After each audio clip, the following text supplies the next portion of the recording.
Anyway, tell me more about your life at home. Well, I feel like I'm stuck in the same routine. Like I mean, not exactly what I was planning my life to be like. I mean, I went to school for hair. I wanted to do hair. I wanted to maybe someday own my own little shop. It'd be awesome. I was building up a clientele I worked at 2 different salons.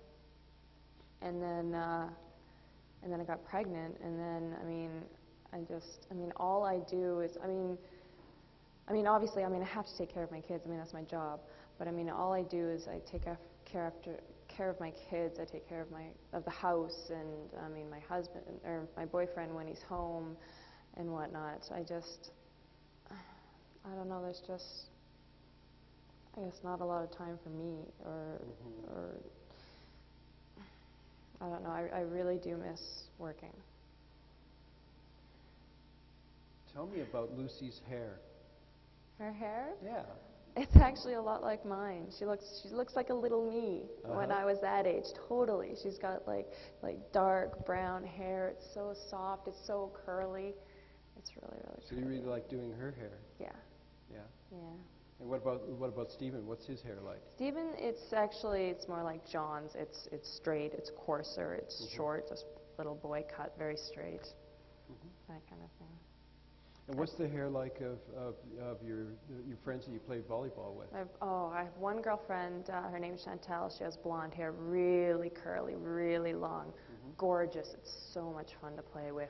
I can put it up, I can put it into a tight little bun, curl it. Oh, it's amazing. So Charlotte allows you to do that? Chantel, yeah. Chantel? Oh, yeah, yeah. My girlfriends used to come over all the time and used to do their hair and cut their hair for them so they didn't have to go pay salon prices and whatnot all the time.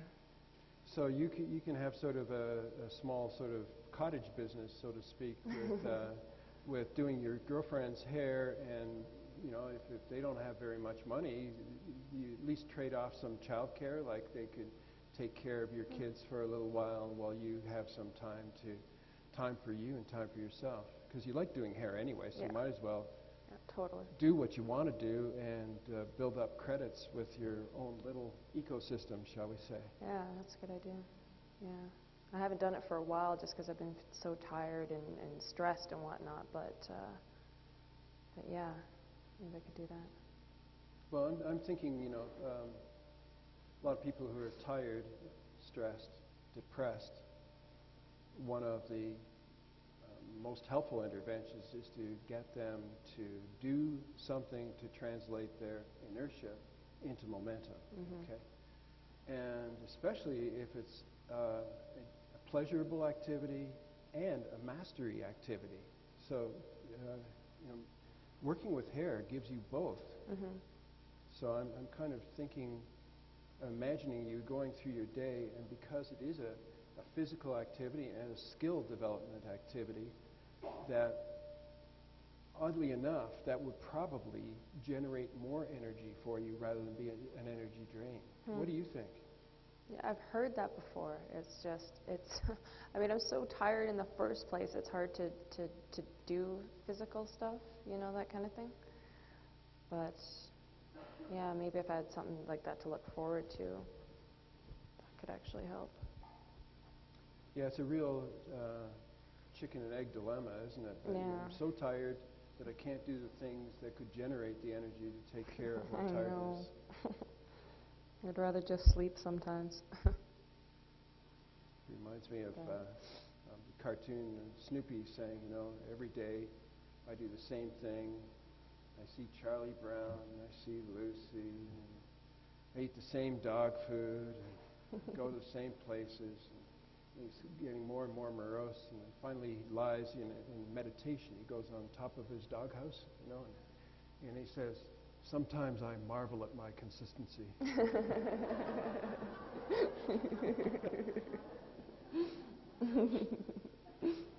All these things, your life does involve a lot of tedium of doing the same things over and over again, but sometimes doing the same thing over and over again allows you to go into an almost meditative state, because it's a no-brainer, like changing diapers, making formula, whatever.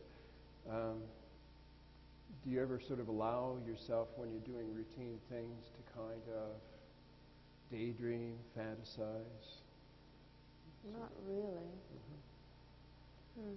So you hadn't thought of your life as sort of a meditative practice? No, It's I've never interesting. tried. No. Huh. It is one that can allow for that, and in other work that I do, a thing called mind state management, the software of the mind. We actually know that in order to get into peaceful meditative states, we ask people to not do novel things, to actually do the same thing over and over and over again, or the same mantra over and over.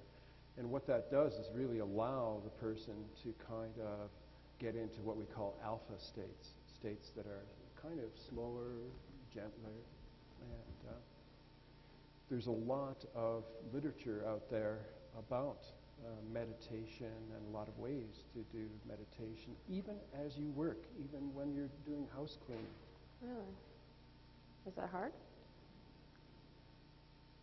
The part that is hard is only making the connection that as I do this work, I can make it part of my meditative practice, that I can actually, for example, in vacuuming, do it in a more rhythmic way, so that there is a kind of, there's a rhythm to it, there's a dance to it, so that I'm not thinking all the time about the vacuuming. I'm still doing an okay job, but while that's happening, I'm sort of letting my mind kind of go where it needs to go to refresh me.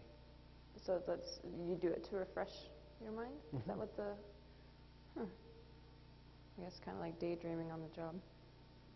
Yeah. Do you know anybody that daydreams on the job?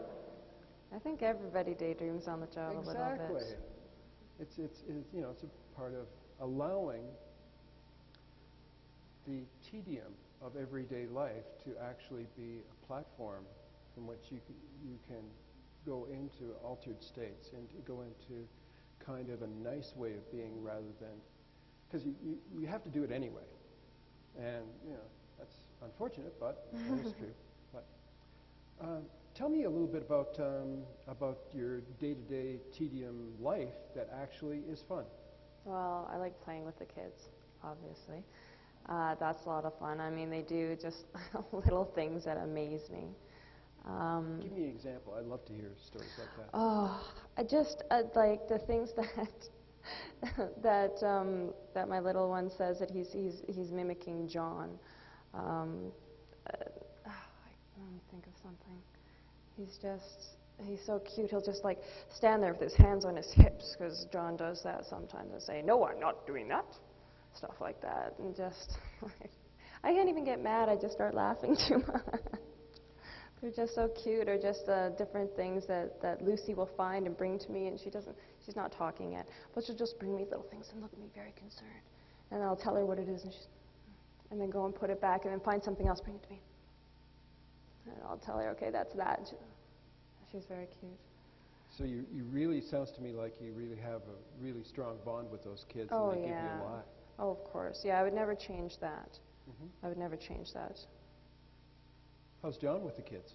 He's good with the kids, actually. He is. He plays with them. He tickles them. He lets them ride him around. Most of the cleanup of the kids is my job, though.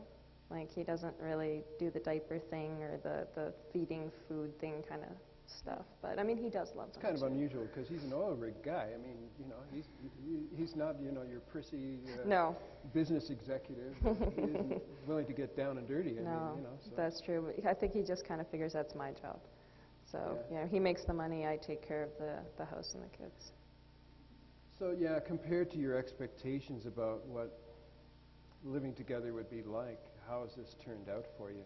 Because that, you're saying, boy, that's his job, this is my job, but you're missing your hair cutting, and all that. So how's it turned out for you? I'm not even sure if I even had an idea in my head, because it all happened so fast. I mean, we weren't living together until I got pregnant. So, I mean, it all sort of happened at the same time. I guess I was hoping he'd help a little bit around the house, but I mean, I mean, I do see his point of view that, I mean, he works getting money, I work doing the house stuff, but it'd be nice if he helped a little bit more around. Sure would. You know, statistically, guys don't do housework very much. You know, even in a dual income family, it's not too easy trip for women.